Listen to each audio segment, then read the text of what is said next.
What's going on, guys? Agronix here, and I'm very, very happy to announce that I am the assistant coach of my good buddy Chris here. Chris, say hello. Hey guys. And I'm very, very excited to announce I'm the assistant coach for the Indianapolis Rapidashes. This is going to be a great, great season. I'm very, very looking forward to it a lot. There's some really, really stiff competition, and I think me and Chris are going to have a lot of fun team building. And Chris is going to be doing all the battling. If you don't know, that's what assistant coach does. It just helps him team build and gives him a few ideas on what he could do in the battle. But Chris is going to be the one battling. What we're going to do is we're going to have probably battle replays every Sunday. I'll have Chris with me, and we'll basically go through what happened in each turn, why Chris made certain plays, and maybe we'll both go through why he made mistakes or why it was a fantastic play. So with that being said, we'll just jump into his team here, and his team is fantastic. You guys will really like it. So first of all, just a quick run through. He drafted Skarmory, Mega Sableye, Entei, Florges, Nidoqueen, Tangrowth, Slowking, Auvergne, Rotom Fan, Ditto, and Licky. So, Chris, why don't you take it away? Why did you draft, well, basically start from the start, Skarmory? Alright, so Skarmory, well, I first of all decided Mega Sableye, I wanted that as my Mega, and we kind of had to draft around that.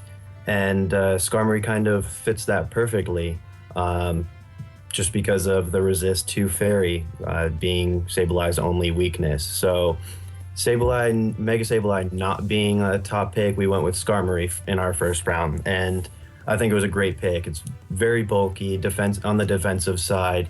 It has access to Spikes, Stealth Rocks, Defog, Whirlwind. It has plenty of utility for this kind of team. And then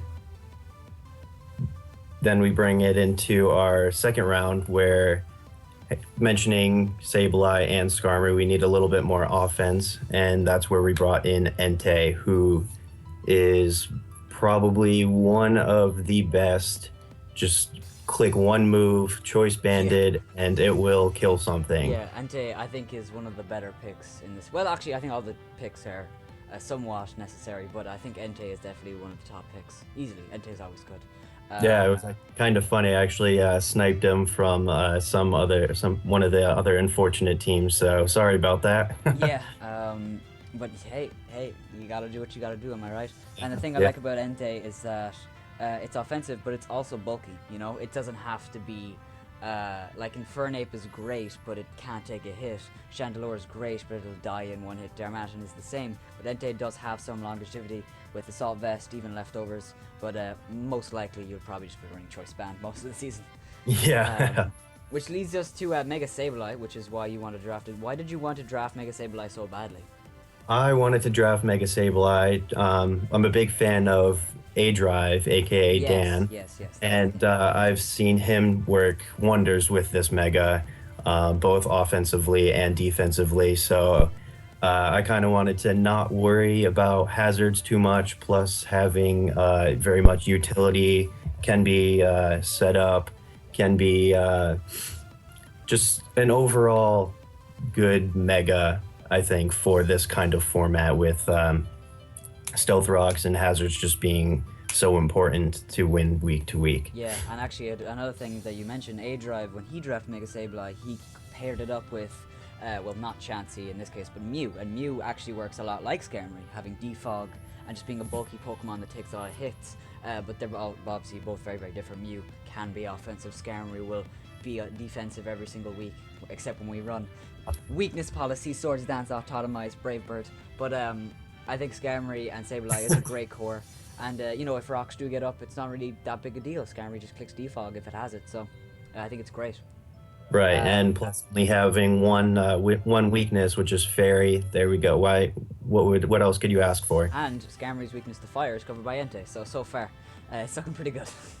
Yeah. So, obviously you'll notice, Skarmory doesn't have the best special defense. Sableye is decent, but his HP isn't great enough, and Entei can be a soft vest, but will usually be Choice Banded, and only has 75 base special defense. So obviously a specialty defensive mon was very, very important. So I'm pretty sure I recommended Florges to you. Yes, you. And the reason I wanted to do that is because it's actually very, very simple. When I drafted Sylveon is fantastic, but there was always this thing in the back of my mind saying, please run offensive. And It's hard to use offensive Sylveon in Draft League. I don't think it's as good as it is on the ladder, which is why I usually ran defensive. But the reason that I think it actually works better offensively, and why Florges is better defensively, is just very, very simple. Florges gets Synthesis, and some weeks you cannot fit 4 moves on a set, because you have to run Wish Protect. With Florges, you don't have that restriction, which is why I think that Florges will do better for you than Sylveon did for me. And simply, I think Florges just has a lot more going for it. You go through its moveset, it has Calm Mind as well. It gets Dazzling Gleam, which you won't really need. It gets Grass Knot, which is nice, a lot of grass type moves. Light Screen and... Light Screen? It gets Toxic and stuff, and even gets Psychic, which Sylveon only gets Psyshock. So I think Florges is better than Sylveon in this case, but how do you feel about Florges? Do you think Florges will do as good as I'm hyping it up to do? Yeah, I think it's going to do great. I was actually looking at Sylveon in tier 2 before it got bumped up. And that was another huge reason as well. Sylveon actually got bumped up to tier 1 in this season, which made it almost impossible to fit Skarmory, Entei, Mega Sableye, and Sylveon all on the same team. Would be kind of too much, so... Right. Plus, it also has access to aromatherapy, and it's a great wish passer for the rest of our team. Yeah. Actually, I'll get into what I want to say here. Well, Nidoqueen, which is something that I also recommended, is a fantastic wall breaker. And Entei is a little faster with wall breaker, but Nidoqueen is a great slow wall breaker. And you notice, its psychic weakness is obviously covered by Sableye and Skarmory. Its ground weakness covered by Skarmory. Its water weakness is covered by... It's well, Tangrowth and Slowking later, but for right now there was actually no water resist. Ice resist, there's Entei, and it just pairs really well with everything that went. We also consider Mamoswine. Yes. And I think Donphan was also somewhat of a possibility. Yeah, it was on the list. But plus, we also, between our 2 offensive mons right now, Entei and Nidoqueen, they both can be run either special offensively or physically offensively. With Donphan, you're going to be running physically offensive. And Mamoswine, I hear that you can run Freeze Dry, but honestly, I don't really see us doing that ever. So yeah, Freeze Dry is more for utility stuff. Yeah, so I feel like Nidoqueen and Entei, that core is very, very good. While they do share the ground weakness, I don't see it being too much of an issue with Skarmory being there, because, Mamoswine's Skarmory. Donphan, Skarmory. Plus, any ground weaknesses or any ground Pokemon that are going to come in on Skarmory, they're not going to have another move to hit them. Which is the big reason I wanted to draft Skarmory, and why I'm so glad Chris went with my ideas, because Excadrill is scary. I know from experience. Go ask Joey week 8. Excadrill kind of bought me, but yeah, Excadrill is a very, very scary mon, and right now your team deals with Excadrill extremely well, to be honest. Which brings you to your 6th draft, which was Tangrowth, and one of my personal favorites. So, Chris, take it away. Yeah, Tangrowth, Regenerator. It's very, very presence in its offensive move pool, either specially or defensively. Plus, you put that assault vest on it and name something that can one-hit KO it. Yeah. I can. So another and plus it covers our water weakness now. Yes, which is very, very big. And also, again, poison weakness covered by Skarmory, ice weakness covered by Entei. You have the flying weakness covered by Skarmory. It's just, dude, you drafted such a good team. And again, Tangrowth, like Slowking coming up, and unlike Skarmory and Sableye and Florges, has a lot of offensive presence. Its move pool is so vast in what it can do. And it also makes it so Sableye is not restricted into using knockoff every week for that utility purpose. Exactly. We can throw on Tangrowth, and maybe Sableye can do something else. So, which is very, very important. Looking at its move pool here, you have ground and earthquake, fighting. You have poison, which is nice to catch the other grass types that just want to sit in front of you. Obviously knockoff, great move. I mean, you can run physical or special. It also gets rock, so if any fire type wants to come in that you can't hit with earthquake, run him heat. You can hit it, you can hit it, and it'll be very, very good. So I think Tangrowth was definitely an important pick in this draft. Yeah. Which brings us to its partner in crime, Slowking. To Chris. Another regenerator core. So this is going to cause some headaches for some opponent throughout this season. I haven't quite picked on who yet. Could be week one, could be week two. We don't know. But Slowking is going to be great. It's very comparable to Slowbro, just more on the special side. His can set up. It has a great move pool. Hmm. It another put an assault vest on it. There's nothing really that's gonna want to sit there and just keep on taking scalds from it. So another very good defensive mon for our already very fat core. Yeah, and another thing actually, which is funny, Tangrowth and Slowking, while they're both offensive, they both do it very, very differently. You'll notice that Slowking doesn't have to go just like its move pool is crazy as well. It gets Fire Blast, it gets Drain Punch, it gets Calm Mind, so you can legitimately set up with it and sweep if need be. It gets Nasty Plot, it gets Power Gem, Seismic Toss if you just want to run a straight defensive core, Thunder Wave, which I actually didn't know, holy shit. Um, Oh, it does get Thunder Wave, and the biggest thing for me is that it gets Counter and Mirror Coat, which is just moves that are good to have, because in situations, sometimes you just have to click the counter, or, sometimes your opponent is forced to attack you, and they're going to get punished for it, And Slowking and Tangrowth, obviously, they work very, very well together. Both weak to Bug, but, I mean, look at our team. There's no real scary thing for that, Mega Pinsir, I right. guess, Mega Heracross, maybe. And no one drafted Mega Heracross anyway, so I wouldn't worry about it. Which brings us to Auvergne, which is probably one of the most controversial picks that we made, because Auvergne isn't one of the most popular Pokemon in the game. It's not hated or anything. It's very, very hard to use. I think a lot of people will agree with me on that. But it's very, very simple why we drafted Auvergne. So Chris, why did we draft Auvergne? Well, we needed some more pivot usage. It gets access to U-turn, and it is the fastest dragon in the game. So, besides Megas. So that alone makes it very, very scary. If you're not choosing your other dragons, if it comes in there, presses Draco Meteor, whoever gets it off first wins, and Noivern will always win that battle. Hmm. I do think it's going to be a little bit hard to use, having that 4 times weakness to ice. There's Ice Shard out there who probably can one-shot us, if not just hinder us greatly. Um, but I think it will put in the work the weeks it does come. Yeah, I think it's really, really good.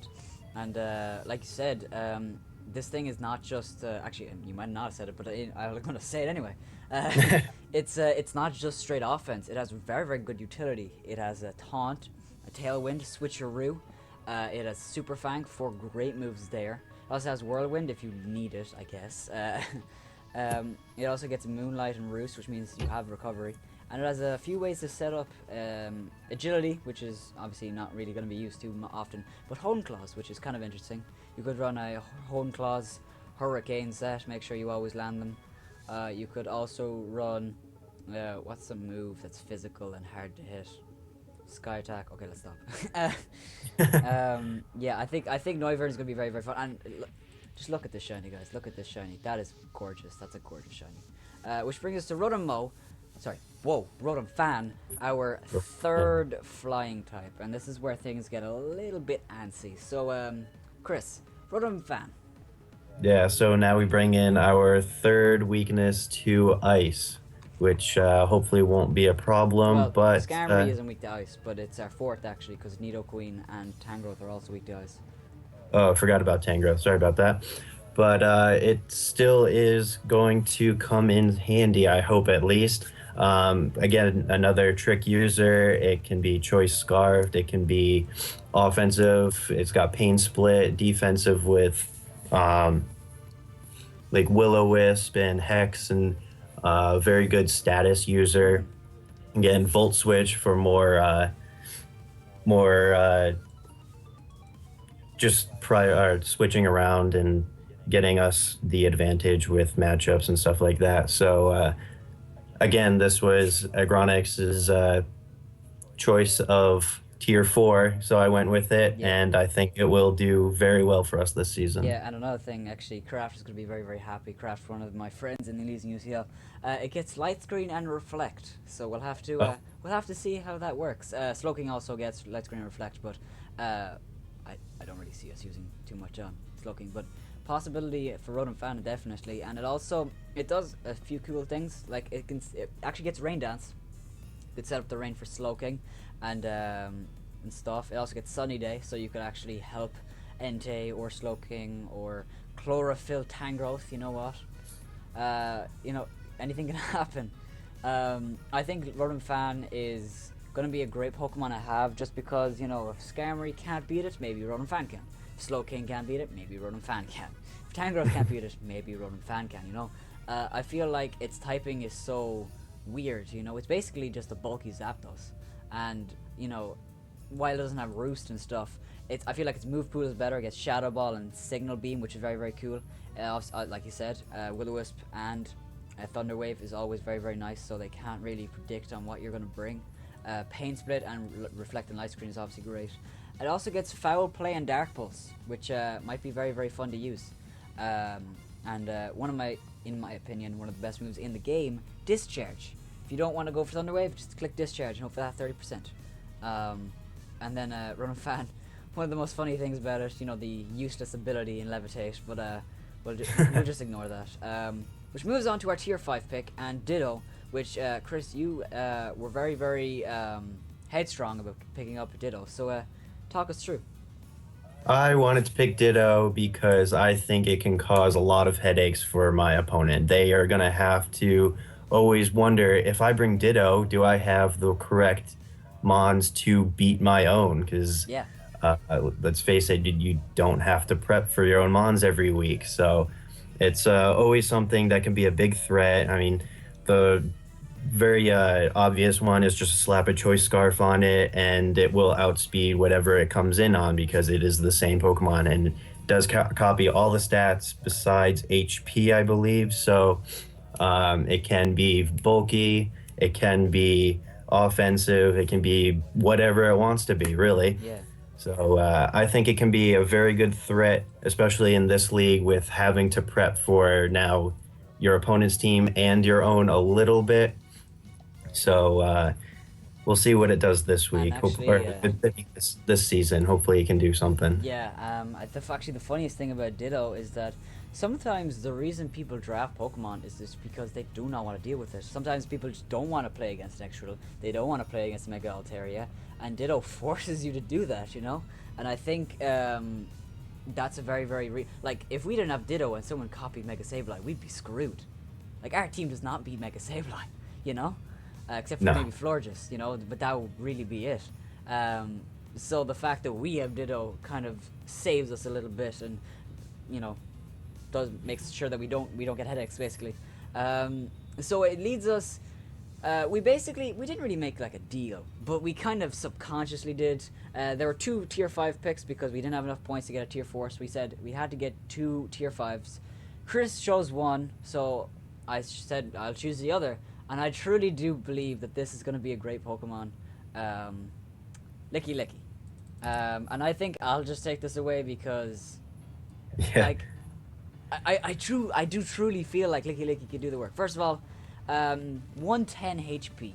Max is at a level 50. Let's just do it for comparison because a lot of people know the level 50 set's better.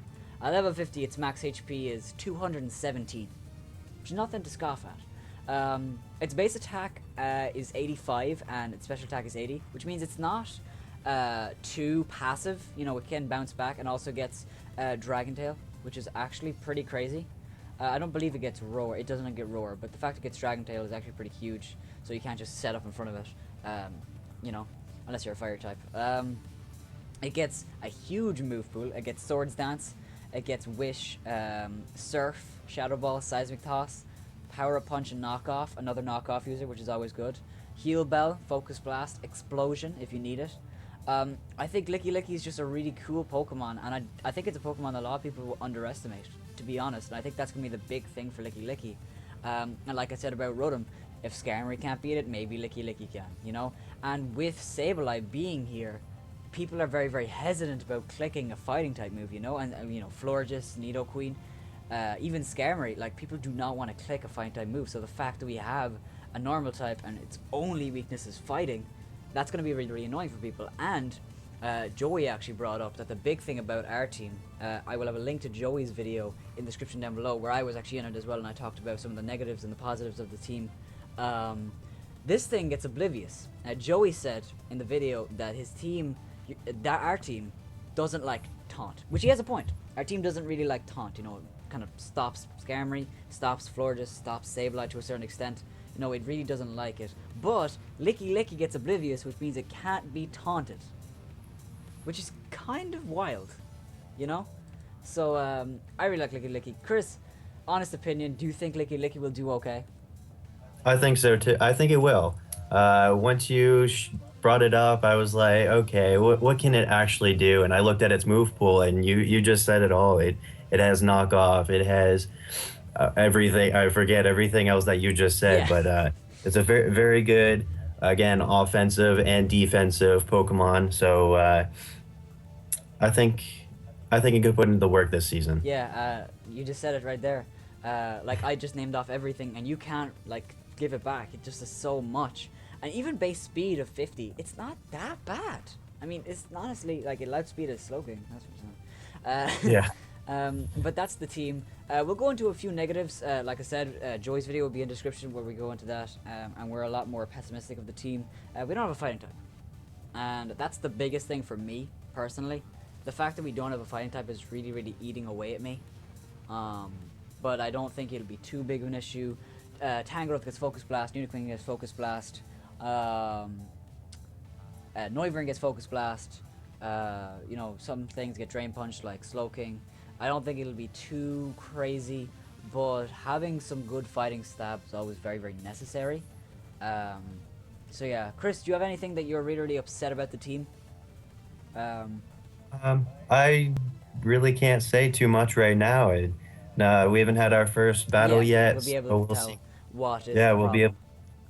Yeah, we'll be able to dissect our team a little bit more, see if there is weaknesses that other people can bring up, and again, like he said, we are a little bit favorable for our team, so we don't want to really look at the weaknesses, so it might be oblivious to us. So we'll leave that up to our opponents. I see what you did there, Oblivious. I see the reference. But with that being said, we'll just go quickly through the league.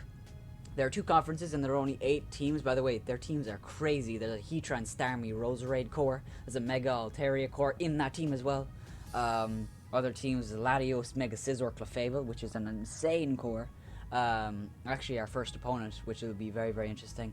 That video will probably go up on Sunday, so it'll be a lot of fun. But these are the conference. We have the Ruby and the Sapphire conference. Gomez, we're under Gomez, and we're in the Ruby conference. We go up against Yodeler, Welchie, and Ben. Those are the rivals. And then in the Sapphire conference, there's East, Dawn, Tepic, and Jax. And they're all coached by people who are in the Elites and UCL. And the coaches are Kraft, Joey, Sorensen. Actually, no, not Sorensen. Sorensen. No, not Sorensen. Sorry, it's me, Joey, Kraft, Zach, Cubshoe, Doruk, Six Bads, and Jay. Yes, got it all. And the competition is stiff, guys. Like, I'll just scroll down quickly so you can take a look at it. Here is the actually the layout. It's very, very weird. I don't know how Joey came up with it, but you kind of just play random people every single week. But how it works is that the top 2 teams, you said it right there. You see it right there, guys. Top 2 teams make playoffs from each conference. So I think that's doable. I honestly do. I feel like we can do that, but it's just whether of if we want to, I guess we'll say. But we see right here Jay's team, Mew, their manager in Staptos is crazy. Mega Altaria on... oh, sorry, no, Mega Altaria isn't on... Oh, it is. Heck, got that wrong. You see right here, this team right here. Cubchoo's team. You have Mega Altaria, Heatran, which is a very, very scary team. He also has Mamoswine and Jolteon. That's a very, very dangerous team. Other teams here, you have Kraft's team, which he's very, very proud of. You have Azumarill and Weavile as their offensive core. Then you have Arcanine, Donphan, Registeel. It's a very, very odd team, but I think it will do some scary things, depending on how they use it. as every team. Like, you could have the best team in the world, you could just not do it. You have our team, which I think holds their own in the teams. I think when you look at our team, it doesn't stand out as a bad team, which is always good. East team is pretty offensive with Azelf, Sableye, Infernape, Landorus, and Mega Manetric. That's going to be very, very hard to take on. Extra Hydreigon core. I literally, we were talking about it. You said that you were scared of the Azumarill. Dude, I'm scared of this extra Hydreigon core. Because you might wall the actual with Skarmory, but he just goes in Hydreigon. You might wall the Hydreigon with Florges, but he just goes right back in extra, you know? It's that balance. He also has Scolipede and Tentacruel, which is great, and Healerlisk and stuff. But we won't go too much into this because that's all the teams. And you'll find this all on Dribbling Extra's channel, Joey's. I'll actually have a link in the description, you can check that out. But again, guys, the top 2 teams go to playoffs, and I think we could do it. I think I don't know how exactly good of a battler you are, Chris, but I have faith, and I think that our team building, or at least the part that we've done so far, has been really, really good and really, really strong, and it hasn't been hard. You know your team's good when it's not hard to team build. So that's going to be it for this video, guys. I'd like to thank Chris for being here, and I'm really, really looking forward to this season. If you guys are a proud member of the Aggronites and you are supporting the Cork City Cradily / the Indianapolis Rapidash, make sure to heavy slam the like button down below first. And with that being said, me and Chris are out of here. See you later, guys. Bye-bye. Yeah.